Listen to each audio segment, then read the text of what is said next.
Welcome back friends, welcome back to fluent English conversation through Marathi. तुमचं सर्वांचं friends आजच्या व्हिडिओमध्ये खूप खूप स्वागत आहे. So friends, today is the day 11 of our English speaking challenge. आज 11वा दिवस आहे. या आधीचे 10 व्हिडिओ जर तुम्ही नाही पाहिले तर त्याची लिंक मी तुम्हाला खाली डिस्क्रिप्शन बॉक्समध्ये दिली आहे. ओके, तर ते व्हिडिओ पण नक्की पहा. तर फ्रेंड्स, आजच्या व्हिडिओमध्ये आपण असे काही शब्द बघणार आहोत जे कदाचित तुम्ही यूज नाही केले असतील, जे तुमच्या डेली कॉन्व्हर्सेशनमध्ये तुम्हाला खूपच उपयोगी ठरतील. Okay, so without wasting any time, चला आजच्या व्हिडिओला आपण सुरुवात करूया. त्याआधी फ्रेंड्स, जर तुम्ही माझ्या चॅनलवर नवीन असाल तर सबस्क्राईब करायला विसरू नका आणि बाजूला जो बेल आयकॉन आहे त्याला पण क्लिक करा. ओके, द फर्स्ट वर्ड आहे फ्रेंड्स बिग हार्टेड, म्हणजे मोठ्या मनाचा. ओके, बिग हार्टेड म्हणजे मोठ्या मनाचा. तर काही सेंटेन्सेस बघूया. तो एक मोठा मनाचा माणूस आहे. He is a big hearted person. He is a big hearted person. मला वाटलं की तो एक मोठ्या मनाचा माणूस आहे. I thought he is a big hearted person. I thought he is a big hearted person. Requisite म्हणजे आवश्यक. ओके, requisite म्हणजे आवश्यक. आपण require पण बोलू शकतो आणि requisite पण बोलू शकतो. तर काही सेंटेन्सेस बघूया. नोकरीसाठी आवश्यक कौशल्य त्याच्याकडे नव्हती. He lacked the requisite skills for the job. He lacked the requisite skills for the job.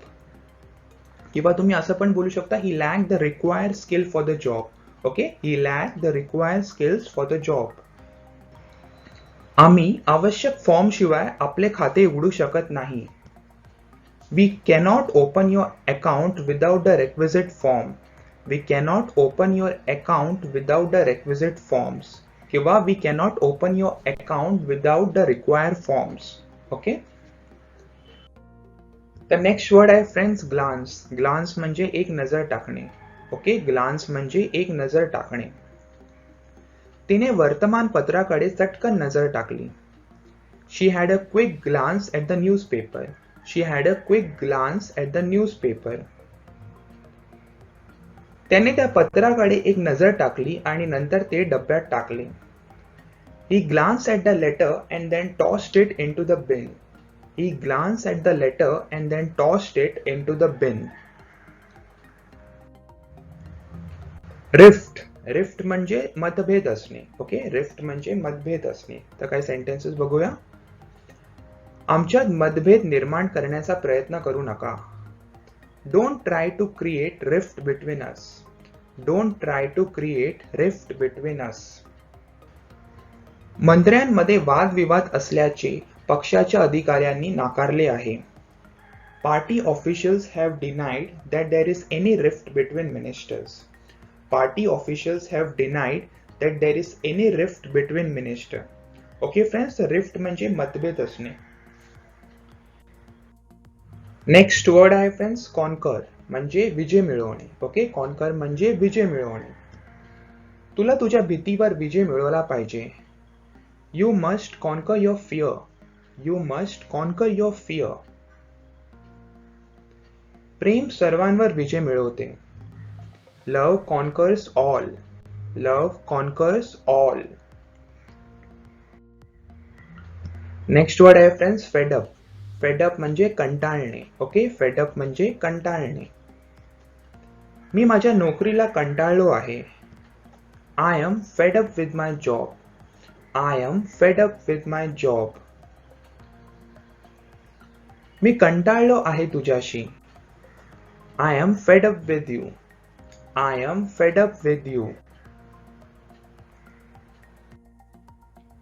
Next word आहे फ्रेंड्स वॉन्डर. वॉन्डर म्हणजे भटकणे किंवा फिरणे. ओके, वॉन्डर म्हणजे भटकणे किंवा फिरणे. काही सेंटेन्सेस बघूया. तू कुठे भटकत आहेस? Where are you wandering? Where are you wandering? माझ्याकडे काही मोकळा वेळ होता म्हणून मी शहराभोवती फिरलो.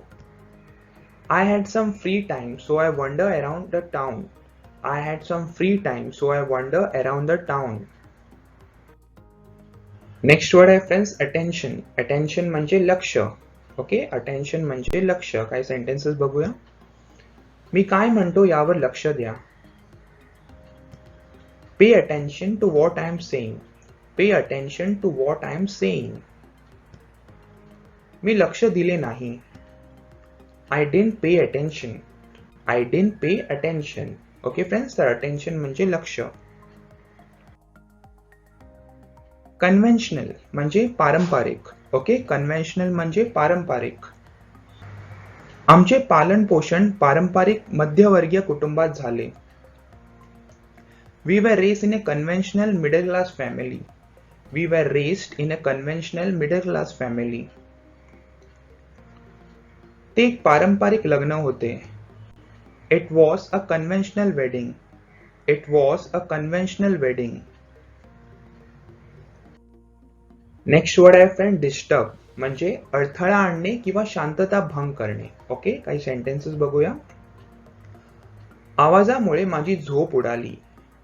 My sleep was disturbed by the sound. My sleep was disturbed by the sound. ती अभ्यास करत असताना तिला त्रास देऊ नका.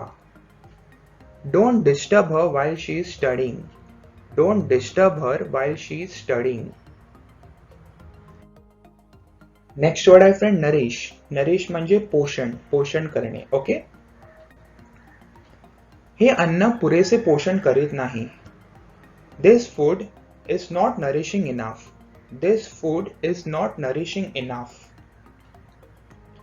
मुलांना पोषण देण्यासाठी भरपूर चांगल्या ताजे अन्नाची आवश्यकता आहे. Children need plenty of good fresh food to nourish them. Children need plenty of good fresh food to nourish them. Next word आहे फ्रेंड्स रिट्रीव्ह. रिट्रीव्ह म्हणजे पुनर्प्राप्त करणे. ओके, रिट्रीव्ह म्हणजे पुनर्प्राप्त करणे. आपण डेटा पुनर्प्राप्त करू शकता का? Can you retrieve the data? Can you retrieve the data? कम्प्युटरचा उपयोग माहिती पुनर्प्राप्त करण्यासाठी केला जातो. Computers are used to retrieve information. Computers are used to retrieve information. Next word आहे फ्रेंड्स प्रेडिक्ट. प्रेडिक्ट म्हणजे भविष्यात काय होईल याचा अंदाजा लावणे. ओके, प्रेडिक्ट म्हणजे भविष्यात काय होईल याचा अंदाजा लावणे. तर काही सेंटेन्सेस बघूया. मी काय घडेल ते सांगू शकत नाही. I can't predict what will happen. I can't predict what will happen. मी सांगितल्याप्रमाणे सर्व काही घडत आहे. Everything is happening just as I predicted. Everything is happening just as I predicted. Next word आहे फ्रेंड्स अडमायर. अडमायर म्हणजे प्रशंसा. Okay, किंवा प्रशंसा करणे. मी तुमच्या धैर्याची प्रशंसा करतो. I admire your courage. I admire your courage. मी नेहमीच तुझे कौतुक केले आहे. I have always admire you. I have always admire you. Next word आहे फ्रेंड्स डेडिकेटेड. डेडिकेटेड म्हणजे समर्पित असणे. ओके, डेडिकेटेड म्हणजे समर्पित असणे. तो त्याच्या कामासाठी खूप समर्पित आहे. He is very dedicated to his work. He is very dedicated to his work. त्याने आपले जीवन गरिबांच्या मदतीसाठी समर्पित केले. He dedicated his life to help the poor. He dedicated his life to help the poor. Okay friends, तर चला आता आपण एक रिकॅप करूया की आजच्या व्हिडिओमध्ये आपण कुठचे नवीन शब्द शिकलो.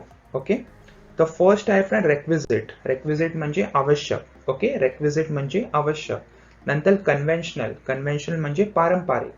बिग हार्टेड म्हणजे मोठ्या मनाचा. ओके, रिट्रीव्ह म्हणजे पुनर्प्राप्त करणे. ग्लान्स म्हणजे एक नजर टाकणे. कॉन्कर म्हणजे विजय मिळवणे. ओके, वॉन्डर म्हणजे भटकणे किंवा फिरणे. ओके, वॉन्डर म्हणजे भटकणे किंवा फिरणे. व्रिफ्ट म्हणजे मतभेद असणे. अटेन्शन म्हणजे लक्ष. फेडअप म्हणजे कंटाळणे. डिस्टर्ब म्हणजे अडथळा आणणे किंवा शांतता भंग करणे. प्रेडिक्ट म्हणजे भविष्यात काय होईल याचा अंदाज लावणे. नरिश म्हणजे पोषण करणे. अडमायर म्हणजे प्रशंसा करणे. डेडिकेटेड म्हणजे समर्पित असणे. ओके फ्रेंड्स, तर हे होते आजचे वर्ड्स आणि काही एक्झाम्पल सेंटेन्सेस. आय होप तुम्हाला आजचा व्हिडिओ आवडला असेल. तर फ्रेंड्स प्लीज प्रॅक्टिस करा हे सर्व वर्ड्स, हे सर्व सेंटेन्सेस आणि तुमच्या सबकॉन्शियस माइंड मध्ये रजिस्टर करा, दर्ज करा. सबकॉन्शियस माइंड कशी तुमची इंग्लिश इम्प्रूव्ह करू शकतो हे मी माझ्या फर्स्ट व्हिडिओमध्ये डिस्कस केलं, तर तो व्हिडिओ पण नक्की पहा. ओके फ्रेंड्स, आणि या व्हिडिओ रिलेटेड तुम्हाला कोणतेही प्रश्न असतील, कोणतेही डाऊट असतील, तर तुम्ही मला खाली कमेंट बॉक्समध्ये विचारू शकता. असेच व्हिडिओ पाहण्यासाठी फ्रेंड्स माझ्या YouTube चॅनलला सबस्क्राईब करा आणि बाजूला जो बेल आयकॉन आहे त्याला पण क्लिक करा. तर जेव्हा पण मी नवीन व्हिडिओ टाकीन तर तुम्हाला नोटिफिकेशन भेटेल. ओके, आणि व्हिडिओ आवडला असेल तर फ्रेंड्स तुम्ही लाईक करा आणि आपल्या मित्रांबरोबर शेअर करा ज्यांना पण आपली इंग्लिश इम्प्रूव्ह करायची. Okay friends, thank you so much. Take care. Bye.